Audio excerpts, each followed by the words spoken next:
Now, once again, it helps us to think of moving from slow to fast, from soft to loud, and from sparse to dense textures, or thin to thick textures. That's the traditional way of approaching Indian music. It also helps us to realize that there's quite a bit of heterophonic texture in traditional Indian music. You've already heard several examples of that with flute and violin, voice and violin, and I want to conclude this last video on the slide, excerpt of about 2.5 minutes, with voice and violin once again. And when it starts out, you're almost going to feel like it's call and response between the voice and the violin, but a little later on, not too far into it, you can hear that they're basically moving through the melody together, but ornamenting in different ways and interpreting the rhythm in slightly different ways.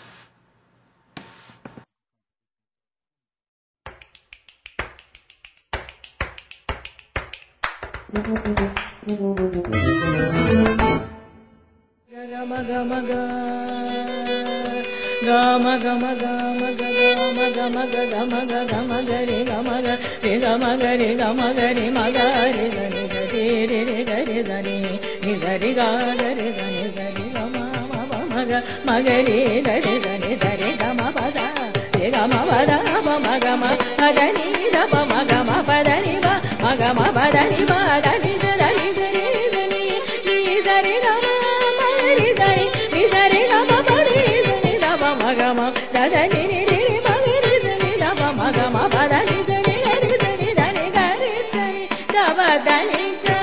There are many compositions, the many songs. Basically, everything is divine, devotional in nature, and these are set to these particular scales and then sung with the help of tala, which is the rhythm.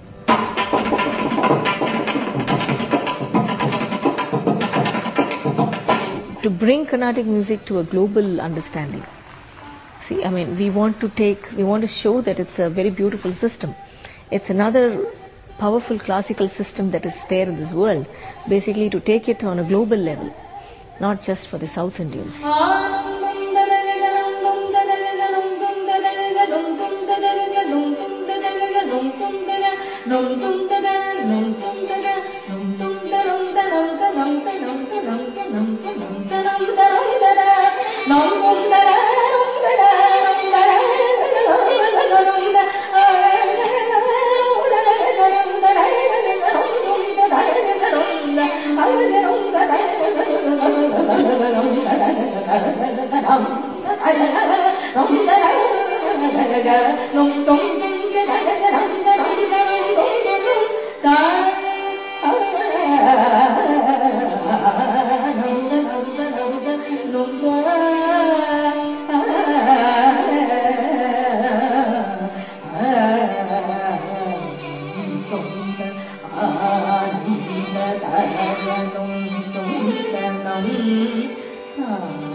Now, I'd like to expand this discussion a little bit now, move beyond just Indian music specifically, and talk about some concepts that are important in all music from all cultures. And that is, first of all, the concept of there being a ratio of unifying elements and variety elements, unity and variety. And it depends on the basic function of that music, that ratio. So, for instance, if music has a very strong dance function, you tend to have more unifying elements. A rhythmic pattern is very strong, very repetitive. You can think of hip-hop music, you can think of techno, electronica, psytrance music, and the idea behind that is it has such a strong dance element that there are many unifying elements and not as much variety, because that's not important for someone who's not listening that actively. They're responding with their body rather than with their mind through the ear. Then, conversely, we have a situation where if music is designed more for listening and processing and thinking, that it has more elements of variety. And at the bottom of all this is a sense that every music, every piece of music, every composition, every performance, that the music should have a sense of momentum. It should have a sense of moving through time. And I promise you that nowhere in the world does any musician ever wake up and say, today I'm going to create some boring music. I'm going to bore my listeners. It just doesn't happen.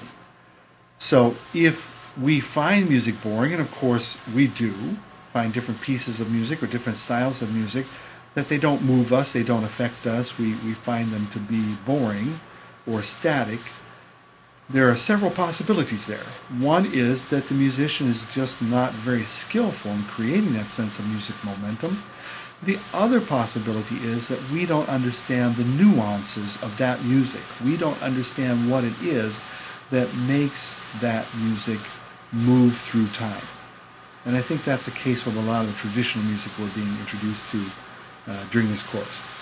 So I want to try to bring that example home to you by giving you a video, and I want you to consider this question. Does the following music move through time better than other examples we've looked at and listened to today? So in other words, when you consider the sisters doing their demonstration, when you consider the violin and voice examples, the flute and voice examples, does this example, in your mind, move through time, create a sense of music momentum more successfully than the other ones?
Now, after you've listened to that, I have to think that there'd be very few people in the class that would think that that had less momentum than the other things we've listened to. I think most of the class feels that that particular example has more music momentum. It engages your interest more. It resonates with you a little bit more. And I want you to think about why.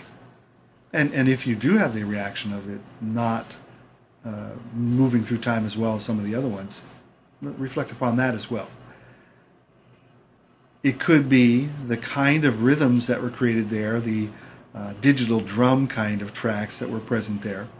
It could be those other kinds of synth pad kinds of sounds and harmonies that are in there. It could be that there's a sense of a bass line is different than a drone.